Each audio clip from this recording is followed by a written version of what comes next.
And that is my first video of 2022 uploaded.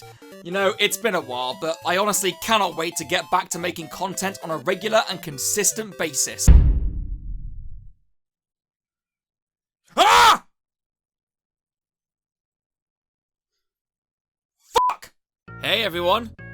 So, how you been? What have I been up to, you ask? Oh, well, you know, just, little things here and there, you know, just, yeah, where the fuck have I been? Well, after uploading my only video of 2022, Jesus Christ, I spent several months trying to balance my work life, my home, and doing this whole thing on the side. I went through like 3 or 4 draft scripts for different video ideas, didn't like any of them, got too busy to work on the videos, indulged in my sorrow, and then in June time last year, I met my partner, had my gamer card revoked as a result. That was tough, I cried a little. And since then, I've just been pretty busy trying to balance my personal and work life and just general bullshit, trying to maintain existence in this cruel, unforgiving world. Well, now I'm back, I'm gonna need something to talk about for a video.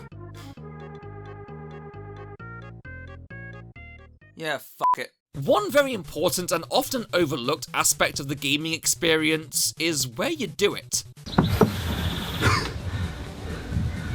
Well, it's not ideal. Now, I absolutely love the very concept of game rooms, as well as looking at YouTube videos covering a variety of them. It's just so cool to see all these custom setups tailored to individual tastes and aesthetics. A room can tell you a lot about a person and their gaming tastes after all, and I don't know, I just find it fascinating. It's also got me on a lot of watch lists. And to add to that, seeing people's vast collections of games they've amassed and seeing all the stuff that I could buy instead of food and rent. So I thought, as a little warm-up to get me back into the swing of making videos, I'd keep it simple and degrading by giving you guys a little tour of my room and a mosey into my small collection. So, this is my room. Sex Incorporated for short. Now, if you've seen my older videos, you'll know this room looked a lot different, i.e. fuck ugly. I don't think it had been decorated since the early 2000s, and boy, it showed. That disgusting green and turquoise colour scheme, posters haphazardly slapped on the wall everywhere, the incredibly out-of-place white wood furniture, and a carpet that probably had other life forms living in it. And so around September time of 2021, I decided to stop living like scum and start living like dirt. We completely redid the room,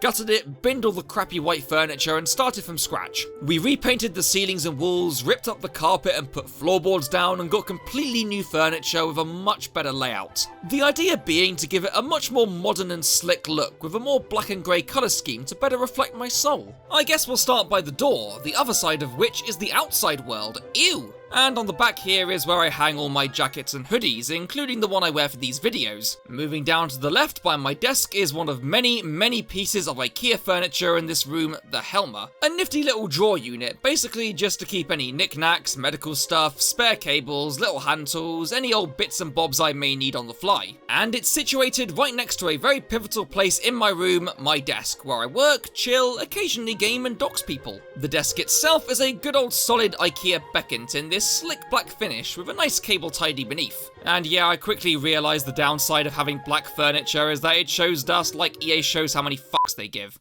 Down below here is my PC, which I got pre-built from overclockers round about 5 years ago. And for those who want to know the ins and outs, it has an Nvidia GTX 1060 graphics card, an Intel Core i5-8400 at 2.80GHz processor, 8GB of RAM, and a 2TB hard drive. Now, I am no PC expert by any means, but I completely understand that this is very underpowered by most standards, and due to its age, it's not in the best shape. It makes sounds that scare me, and it's only getting slower, and as a result, less ideal for editing and gaming. A bit like a grandparent in some sense, and as such, I may have to put the poor bastard out of its misery some point soon. Oh yeah, also forgot to mention, built within this is my current capture card, the Elgato HD60 Pro. In regards to my accessories and equipment, I use two 24-inch Acer S242HL monitors. Yes, I know they're archaic, but I'm scared of modernizing. Got a Corsair K70 RGB Mark II keyboard, a Razer Def Adder mouse, and a Audio-Technica AT2020 USB microphone. Yes, I know it's not great to have it on this flimsy stand. I'll get a boom mount when I can be bothered to get round to it. Only other big tech on here is my 8TB Seagate external hard drive for storing all my gameplay footage on, my Sony WH-1000XM4 headphones, and this portable JL speaker which sits right next to this little desk tidy. Above that on my walls I got these cool little pictures of UK roller coasters that my brother gave me. And up above that I've got this gear style clock and this map of Middle Earth styled like the London Underground that one of my best friends gave me. And next to those behind my PC monitors are these big acoustic panels to help with the audio while recording. And finally completing the setup is my desk chair. Now I used to have the Hero from Noble Chairs, a solid all-round chair that did the job.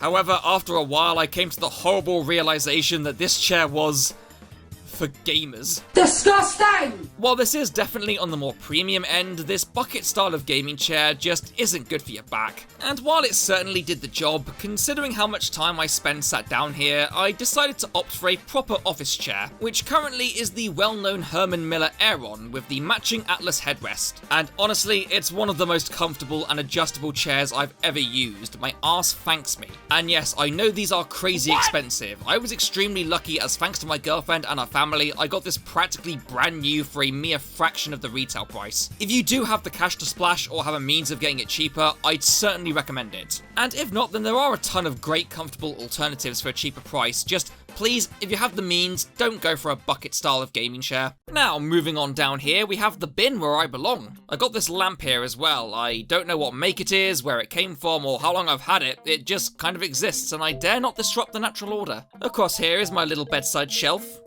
Ooh. And up on the wall above that, I have these two nice framed posters. One of which is this nice retro Pac-Man poster, and the other being this minimalist PS5 poster my girlfriend got me. And beneath that is my bed where I sleep and think about doxing people. Now this bed is a recent addition. I used to have this single IKEA bed that did the job, but you know, it gets to a point where you just gotta embrace that big bed life. This one's a Divian bed set, I think. It's got some drawers underneath where I keep my clothes, and I mean, I don't know, it's a bed, what do you want me to say? I do all sorts of heinous things on here, like spreading.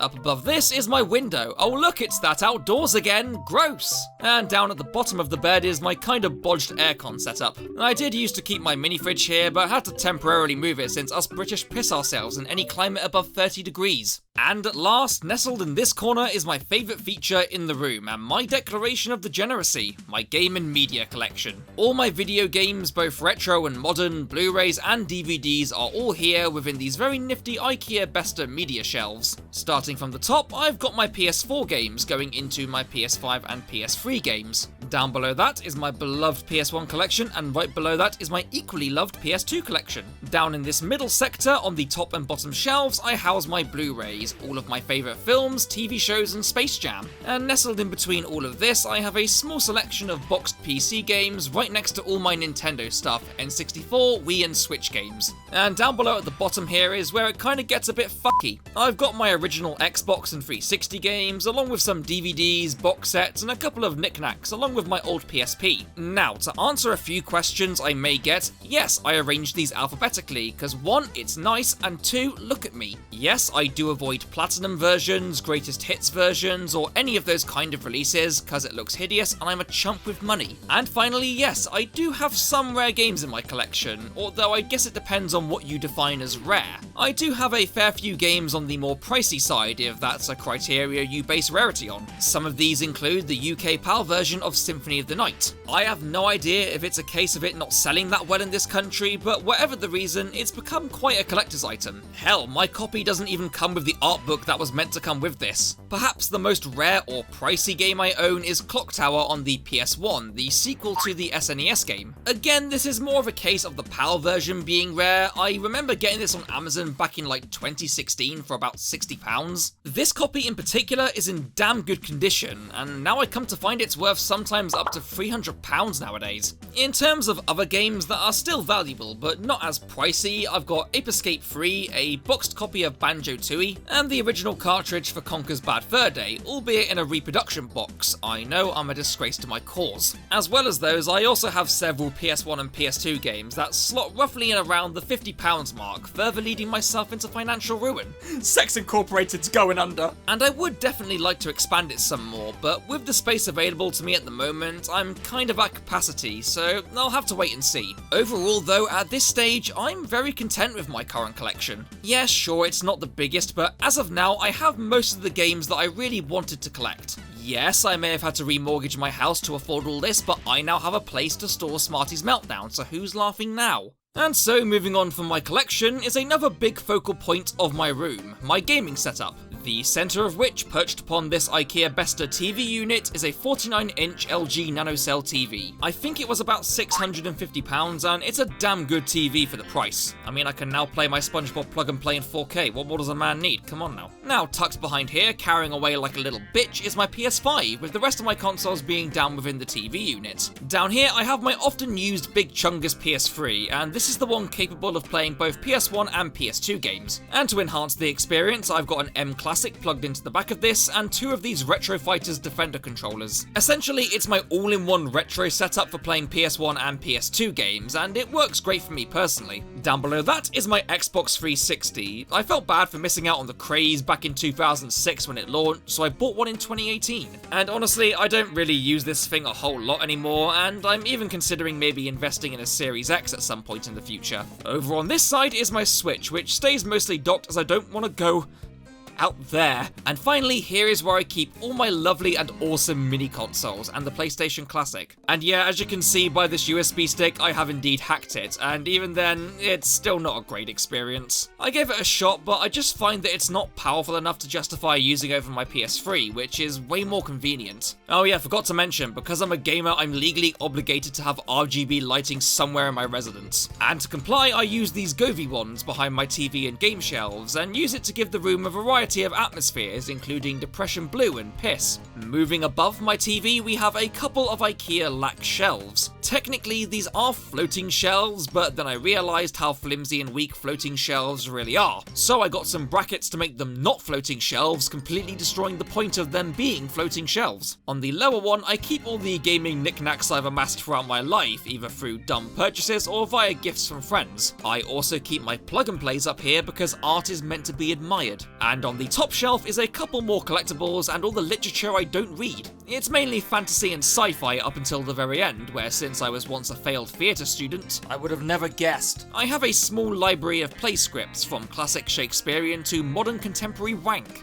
Finally, in this last corner is yet more IKEA with this Calyx storage unit. I just can't help being a little chimpanzee for Sweden. The top shelf doesn't really have a whole lot here aside from some Crash Bandicoot knickknacks and a couple of big books. This drawer down here is where I keep all my controllers in this big old messy fuck heap. And if that wasn't bad enough, the drawer beneath is a whole other mess with all my filming equipment. Those being a tripod, a Panasonic G7 camera, and a Rode Video Mic Pro. And finally, we have these two small drawers at the bottom. The top one just has more closed, but the bottom one houses my beloved original PS1 and PS2. I just haven't the heart to get rid of them, so I keep them here under a full sense of retirement instead of euthanizing them. And, oh, we're back at the door now. Well, yeah, there it is. That's the whole room for you. Now, I know it's certainly no flashy, decked-out room with walls lined with games and merchandise, but especially after having it renovated, I've been able to really make it my own. For the first time, this properly feels like an all-purpose room that suits me, and at the end of the day, that's what it's all about, you know? And I think that's the key reason why so many people like watching these whole game room tour-esque videos. It's just really interesting to see each individual's take on a game room and how they customize it to their tastes. And this just so happens to be my interpretation of a heinous lifestyle. One day soon, I do hope to move out into my own place and have a big old proper game dedicated room. One where I can just completely piss money up the wall and completely deck it out. But until then, I'm very content with my room as is. It's not glamorous, but it's mine. Well, thank you one and all for touring my little hovel. I hope it gave you some mild dopamine release or some other questionable feelings. As for me, well, I'm gonna try and get back to making videos as and when I can. So I guess I better touch grass while I still have the time.